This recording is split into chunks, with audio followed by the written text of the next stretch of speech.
사랑하는 영락교회 지체들에게 주 안에서 평화 인사를 전합니다. 오늘은 2024년 9월 25일 수요일입니다. 오늘의 묵상 본문은 이사야서 35장 8절로 17절까지의 말씀입니다. 오늘 본문 말씀 34장 8절부터의 말씀은 이렇게 시작합니다. 이것은 여호와께서 보복하시는 날이요 시온의 송사를 위하여 신원하시는 해라. 주님이 보복하시는 날, 시온의 송사를 위해 신원한다라는 것은 이제 억울함을 푸는 것이죠. 그래서 이제 예루살렘과 이스라엘의 억울함을 주님이 풀어주시는 날이 온다라는 말씀을 하고 있는데, 어제부터 나누고 있는 에돔의 끝입니다. 이 얘기가 계속 반복되고 있죠. 또 어제 나눈 것처럼 현상 세계 속에서 또 이스라엘 역사 가운데서 에돔이 차지하는 특별한 의미가 있다라는 것을 나눴습니다. 그것은 뭐 이제 친척이면서도 그리고 어려운 때마다 예루살렘을 공경에 빠뜨렸던, 그리고 예루살렘이 망하는 날 들어와서 이런 약탈을 했던 이제 그런 기억들이 있다라는 걸 나눴습니다. 하지만 본질적으로 영적으로 더 중요한 것은 에돔이 생존의 대표성을 가진 나라다라는 걸 나눴죠. 아주 질긴 생명으로 계속 생존해 나가는 생존의 대표성을 에돔이 상징한다.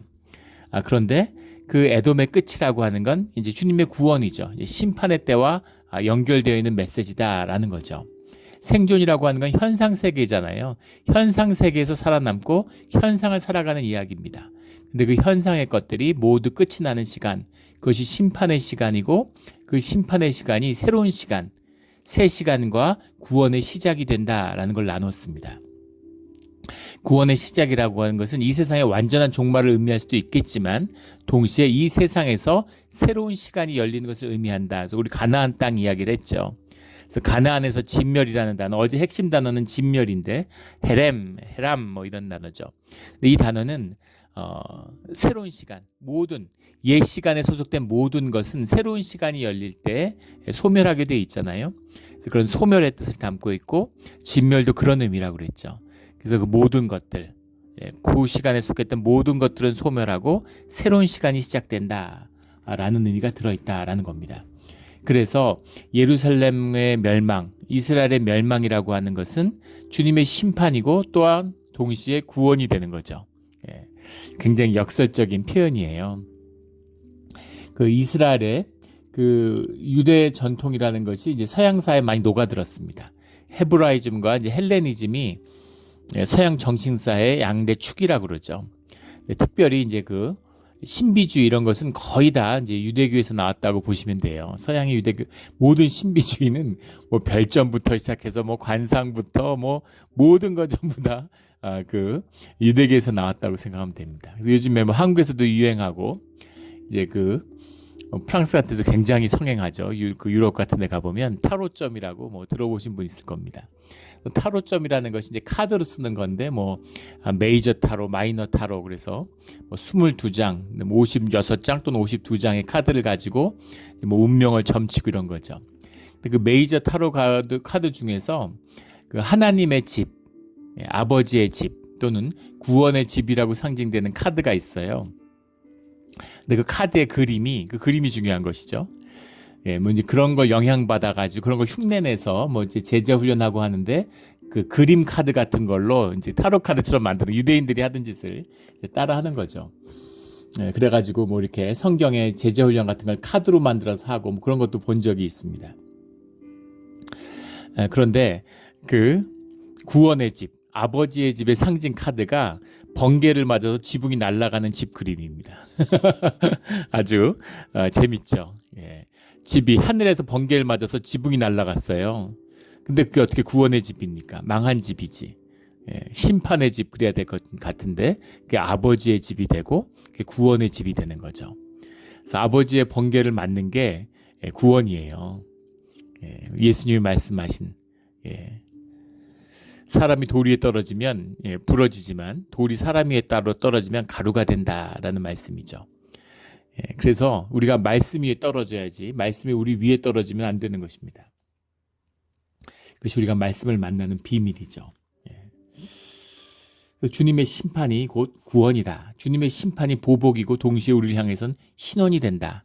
주님의 구원을 기다리던 자들에게는, 그 심판을 기다리던 자들에게는 구원이 되고, 구원이 없다고 한 자들, 구원 같은 거 심판은 없다고 하는 자들, 그런 자들에게는 심판이 되는 거죠. 그 역설이 주님의 심판에 나오는 일이다. 그래서 오늘 에돔에 대한 말씀을 하는데 말씀이 반복돼요. 똑같은 얘기 잊어버렸을까 봐 또 하는 건 아니겠죠. 말씀이 반복되는 건 거기 한층 더 심화된 의미가 들어가는 겁니다. 점점 심화돼요. 예. 초등학교 때도 산수 배우고 고등학교 때도 산수를 배우지만 수학을 배우지만 의미는 다르죠. 같은 수학이지만 수학의 범주 안에 들어가지만 더 심화 학습으로 나가는 것처럼 에돔의 이야기가 반복될 때는 그것을 통해 주시는 말씀이 더 심화된다라는 것 뜻이 들어있죠. 그런데 오늘 말씀을 읽어보면 오늘 말씀의 번역자는 난감했던 것 같습니다. 이걸 어떻게 번역해야 될지. 근데 영어 성경들을 봐도 마찬가지예요. 이 의미가 제대로 오지 않는 거죠. 오늘 말씀을 보면 9절에 에돔의 시내들은 변화의 역청이 되고 그 티끌은 유황이 되고 땅은 불붙는 역청이 되며 어마어마한 얘기죠. 예. 소돔과 고모라를 연상시키기도 하고 변하지 않는 티끌이 유황이 되고 역청이 돼서 땅이 불붙는 역청이 됐다. 역청이라는 것이 기름이 흙하고 섞여서 이렇게 찔떡찔떡한 거잖아요.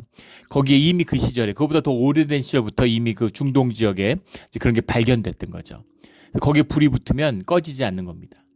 그래서 그 당시에 사람들에게는 꺼지지 않는 불, 역청과 유황이라는 것이 지옥의 상징인 거죠. 에돔이 지옥이 됐다는 겁니다. 그 의미가 오늘 말씀의 본질이에요. 10절에 낮에나 밤에나 꺼지지 아니하고 그 연기가 끊임없이 떠오를 것이며 세세 황무하여 그리로 지날 자가 영영이 없겠고 영원성을 부여하는 거죠. 옛 시간이 사라지고 새 시간이 시작된다는 것이 가지는 시간이 길어진다는 게 아니라 새 시간이라는 건 영원성이죠. 영원한, 꺼지지 않는 불이 된다. 꺼지지 않는 저주가 된다. 꺼지지 않는 저주가 된다는 게 무슨 얘기예요? 삶에 반전이 없다는 얘기입니다. 카르마에 묶였다는 얘기예요. 이게 세상의 굴레입니다. 거기에 묶이면 헤어나지 못해요. 원수가 지면 복수를 하고 복수를 하면 원수가 지고 내 삶의 모든 굴레가 나를 움켜쥐고 있죠. 심리학에서 그런 얘기하죠. 나의 모든 조상들이 내 등 뒤에 서 있다고. 내가 내 삶을 사는 게 아니죠. 내 아버지 엄마의 이런 트라우마 안에 우리가 갇혀 있어요. 그렇게 태어났습니다. 그래서 그런 것 속에서 자라났어요. 그래서 세상의 온갖 굴레들, 온갖 집단 무의식 가운데 묶여 있습니다. 거기서 어떻게 자유하고 새로운 삶을 시작할 수 있을까요? 그게 주님의 은혜고 주님의 구원이에요. 십자가밖에 없습니다. 그걸 만나지 못하는 사람은 영원한 그게 저주예요. 이것을 죽어서 지옥 가는 것으로 이게 개신교가 이제 우리 현대 기독교가 그걸 변질시켜 가지고 아주 기독교의 교리를 우스꽝스럽게 만들었죠. 살아서 지옥을 살았는데 어떻게 죽어서 천당을 갑니까? 지옥이란 게 뭔가요? 구약에서는 쉐올 또는 파카드 이런 말로 쓰이죠. 음부 이렇게도 해석되는 이제 그런 겁니다. 예수님 게힌나라고 하는 흰놈의 골짜기 게힌나, 원래 게힌나라고 하는 것은 지금 미국으로 하면 뭐라 할까요? 베버리 힐즈 이런 겁니다. 애덜톤 이런 거예요. 원래는 좋은 의미였습니다. 사람들 사이에서는. 한국으로 하면 청담동, 압구정동, 청담동 며느리 이런 것 같은 그런 의미인데 세상이 물질적으로 번영하고 현상적으로 번영한다는 의미가 뭐겠습니까? 잘 사는 거죠. 잘 살고 세속적인 거예요. 그러니까 어떻게 되겠어요? 우상숭배의 중심입니다. 온갖 우상숭배가 판을 치는 거죠. 현대 우상은 뭘까요? 명품이죠. 명품거리 같은 것. 명품거리는 어디 있나요? 명품거리는 청담동 압구정동에 있죠. 왜 그럴까요? 부가 모이는 곳이니까. 세상에 힘과 권력이 모이는 곳이니까 그런 것이죠. 그래서 우상숭배가 판을 치던 때인데 요시야 왕이 종교개혁을 하면서 거기를 쓰레기장으로 만들었습니다. 사람들이 가져다 버리는 쓰레기들, 무슨 퇴비들, 똥 이런 걸 다 갖다 거기다 버리는 거예요. 요시야 왕도 하나님한테 칭찬을 들었지만 현상적으로 보면 굉장히 충격적인 왕이죠. 상상이 되세요? 대한민국의 대통령이 우리가 종교개혁을 해야 되겠다. LA 시장이 우리가 이제 이 도시를 주님의 시로 만들어야 되겠다. 그래가지고 비버리 힐즈를 LA의 쓰레기 하치장으로 만들어야 되겠다. 할 수 있겠습니까? 서울시의 쓰레기 하치장, 하수 종말 처리장을 청담동에 만들어야 되겠다. 되겠어요? 꿈도 못 꿀 일이죠. 아무도 못 하는 겁니다, 그거는. 근데 그걸 요시야 왕이 했어요. 그걸 주님의 입으로 해버린 겁니다. 그때부터 흰놈의 골짜기라는 것은 아주 음습하고 나쁜 동네의 상징이 됐죠. 예. 그래서 흰놈의 골짜기, 흰놈, 개흰놈이라고 하는 그 표현을 지옥에 대한 상징적인 어떤 표현으로, 상징으로 예수님이 쓰셨습니다. 지옥의 상징같이 됐죠. 그런데 성경이 항상 이야기하는 천국도 마찬가지. 천국이 뭐예요? 주님과 함께하는 곳이죠. 주님과 함께하는 곳이 천국입니다. 주님이 안 계시면 지옥이에요. 아무리 좋아 보여도 주님이 안 계신 곳은 지옥입니다. 그것을 볼 줄 아는 자들이 천국과 지옥을 구별해서 천국에 살게 되는 것이죠. 그래서 세상 사람들은 천국이 뭔지 지옥이 뭔지 몰라요. 지옥에 사는데 천국인 줄 아는 겁니다. 천국은 뭐예요? 주님과 함께 예배하는 곳입니다. 주님을 만나고 주님께 예배하는 자리가 천국이에요. 그런데 주님을 모르고 예배를 모르는데 예배하는 자리에 있으면 그 사람은 그게 지옥이겠죠.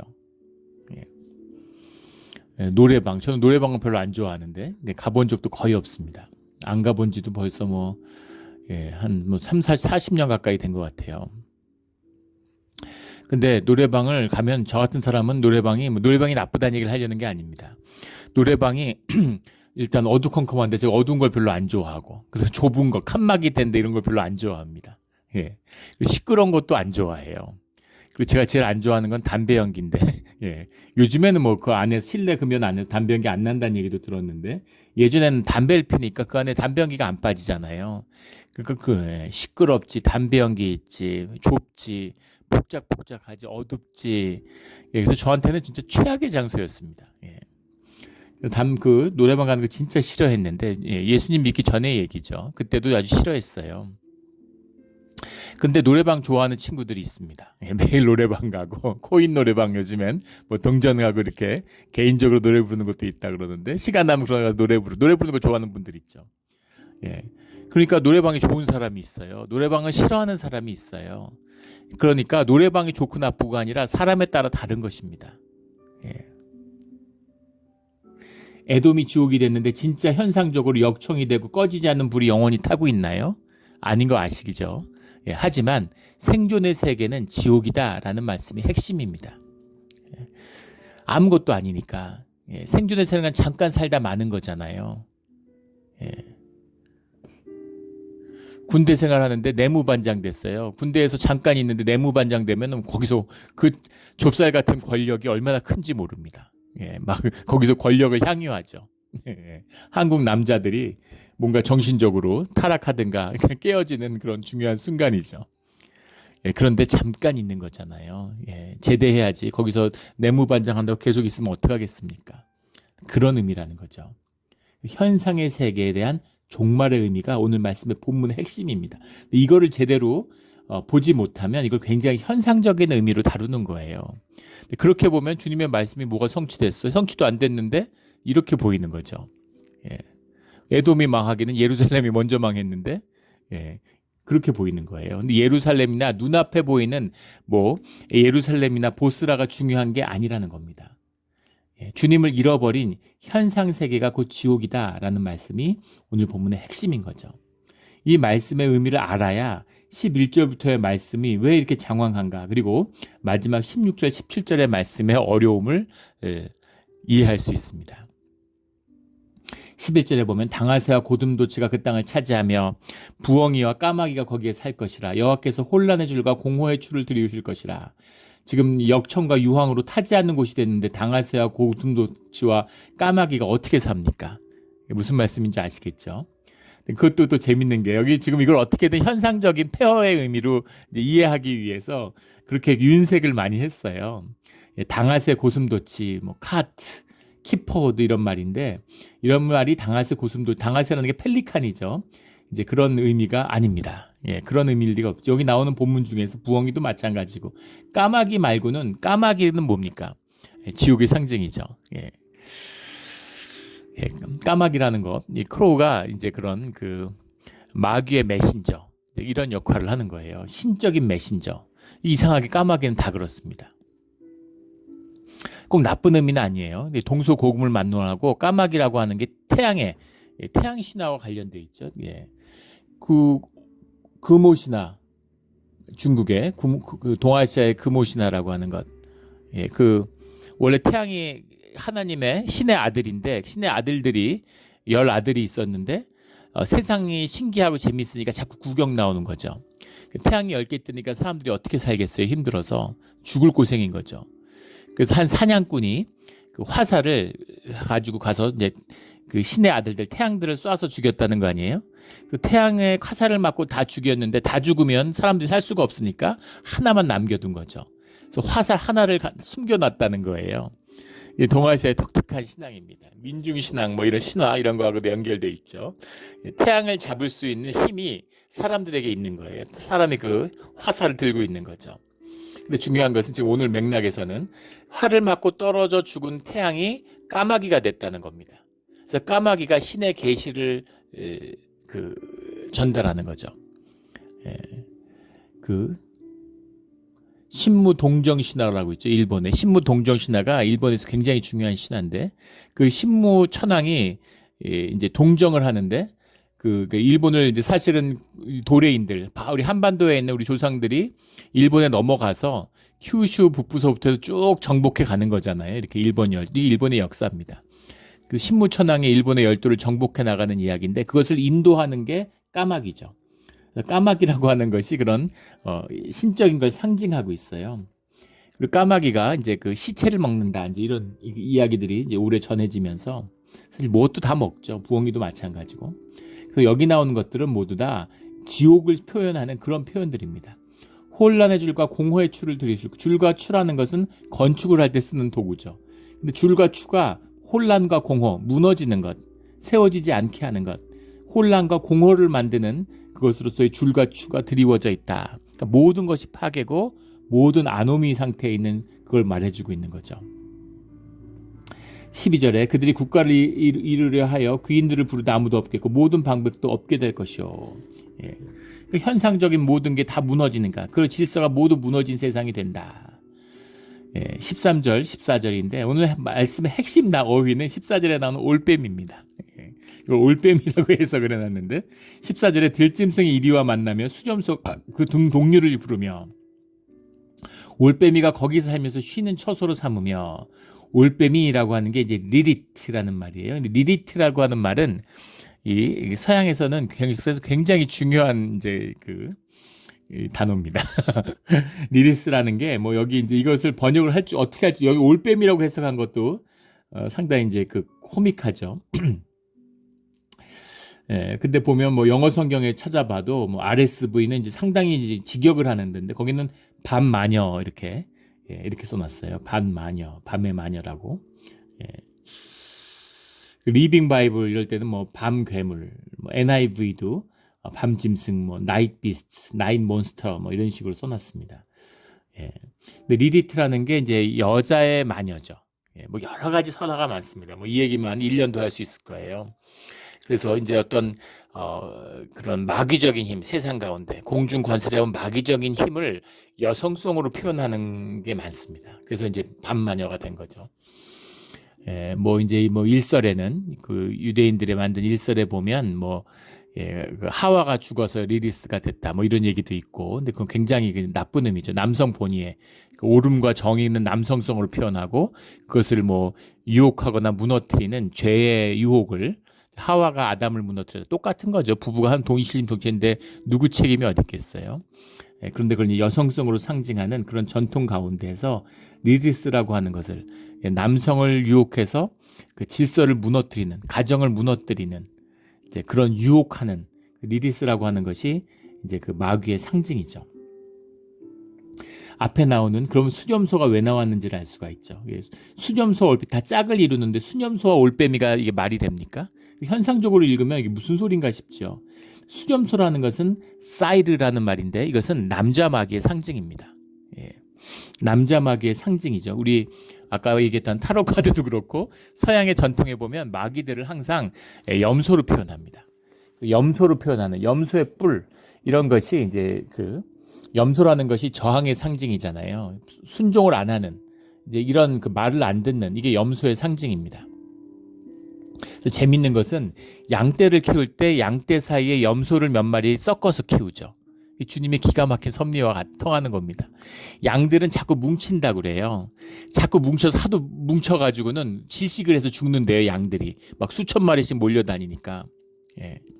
그래서 그 안에 있는 것들은 막 집단으로 이제 질식을 해서 죽는답니다. 그래서 양들이 뭉치지 못하게 하는 게 염소의 역할이라는 거죠. 염소는 독립적이고 염소는 자꾸 들이받고 양들 사이에 끼어서 양이 한 무리가 되지 못하게 만드는 겁니다. 그래서 양떼가 건강해지는 거예요. 염소 때문에. 이 기가 막힌 주님이 악을 허용하는 섭리 가운데 하나겠죠.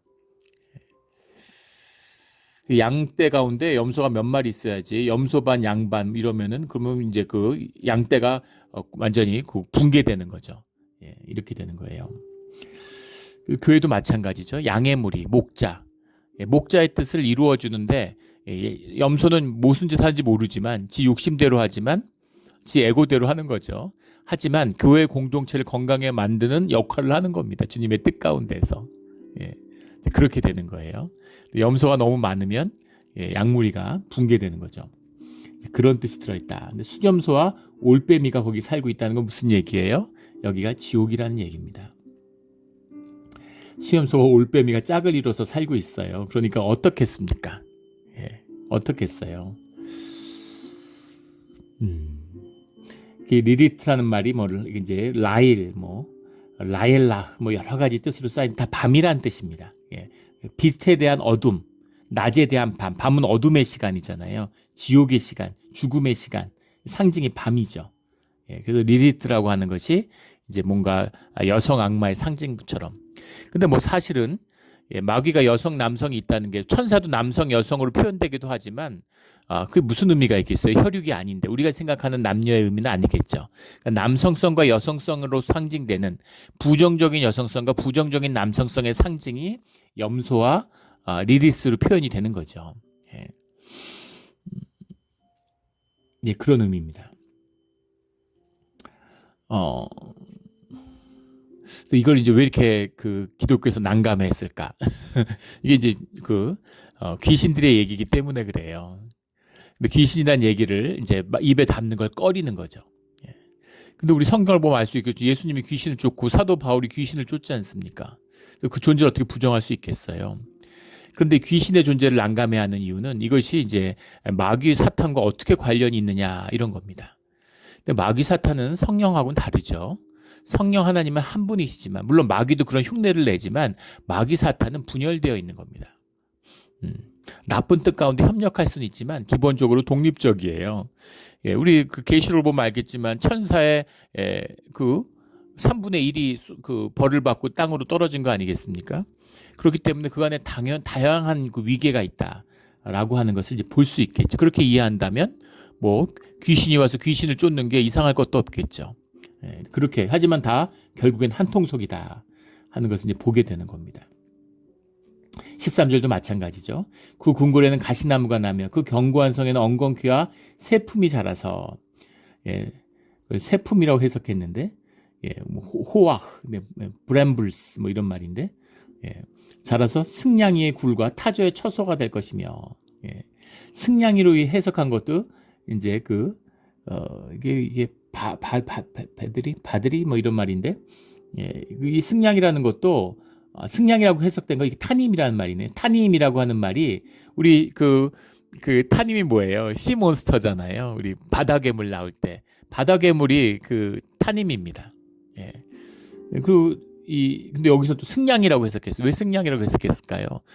타님은 바다에 살아야 되는데 뭐예요? 바다를 상징하는 유명한 괴물이잖아요.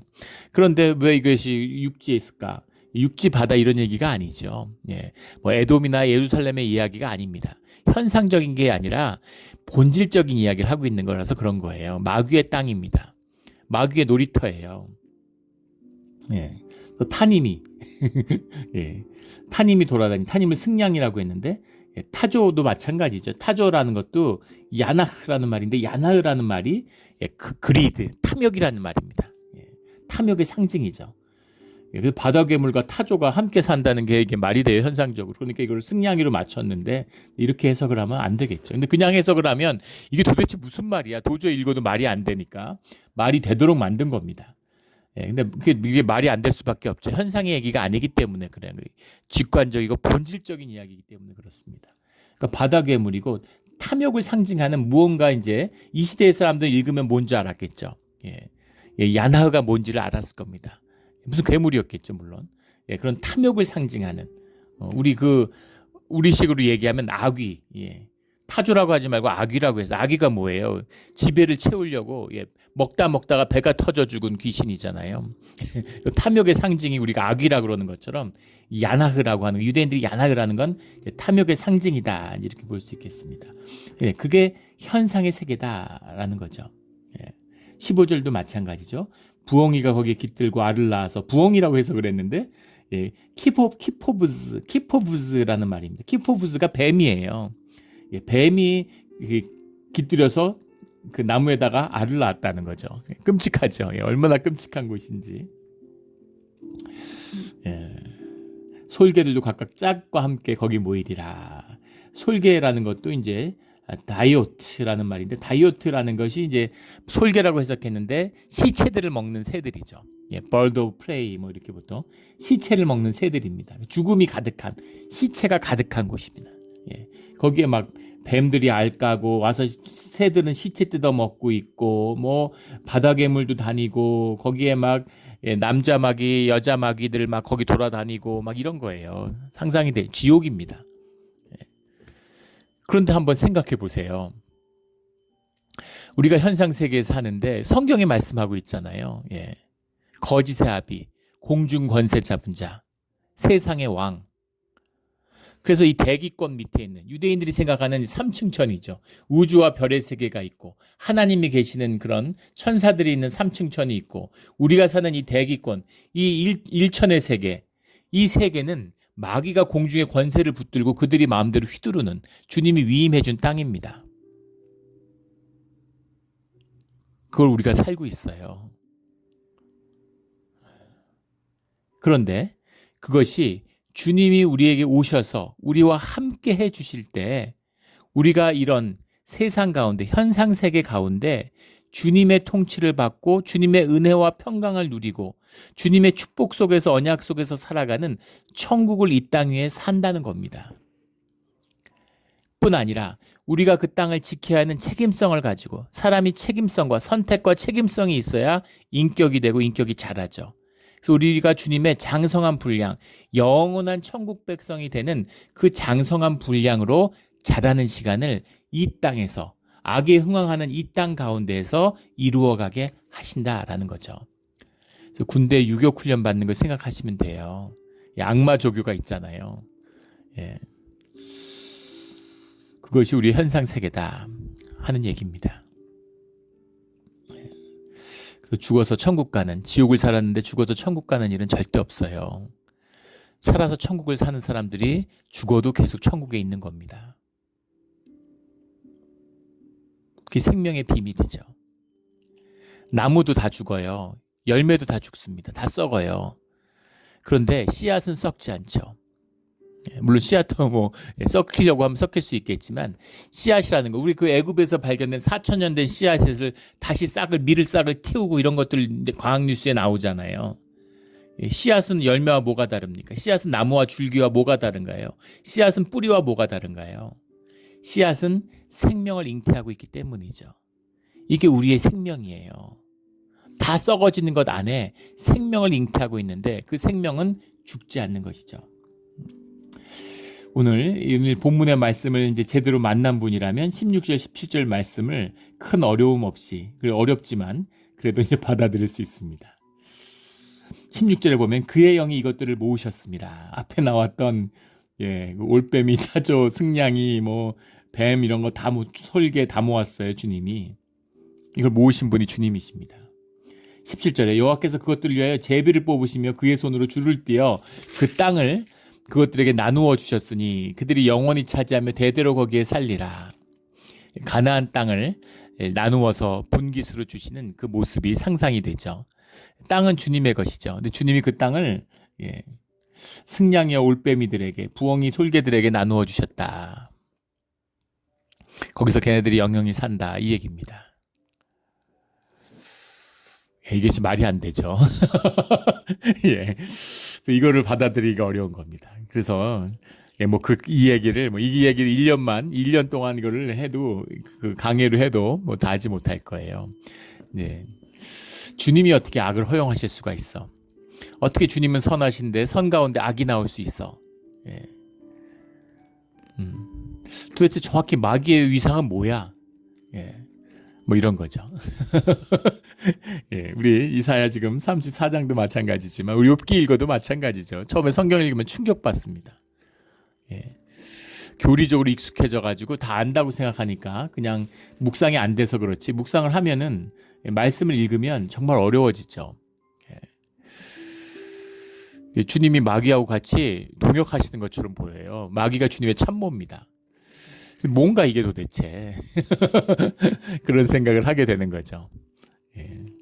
주님이 이루어 가시는 깊은 섭리가 있는 거죠. 예. 오늘 그 선과 악의 주제를 다 다룰 수는 없고, 그게 성경 전체의 주제이기도 하죠. 그런데 우리가 선악과를 맡고 자꾸 선악을 구분하려고 하는데, 주님이 다루시는 선악의 문제는 우리가 생각하는 윤리적인 차원하고는 전혀 다른 것이라는 겁니다. 주님의 진실, 주님의 본질, 주님의 구원을 우리의 삶을 통해 이루어 가세요. 그 가운데 선도 쓰시고 악도 쓰시는 겁니다.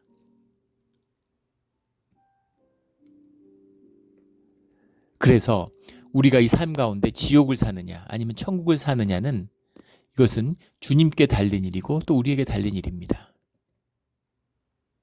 이게 십자가의 본질이에요. 십자가를 만나지 않는 자는 그 무엇을 해도, 현상 속에서 그 무엇을 해도 절대 천국을 만날 수 없습니다.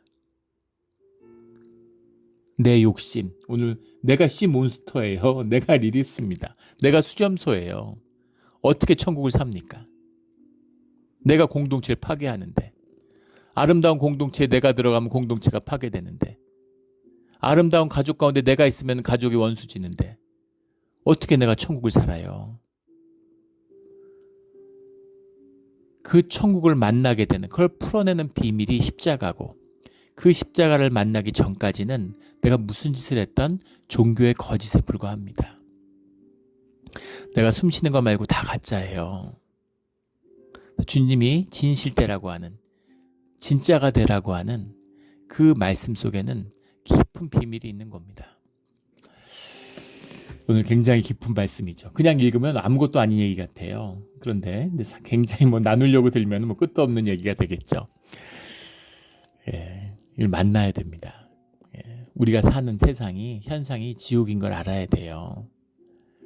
그래야 천국을 향한 소망과 꿈이 생겨나는 겁니다.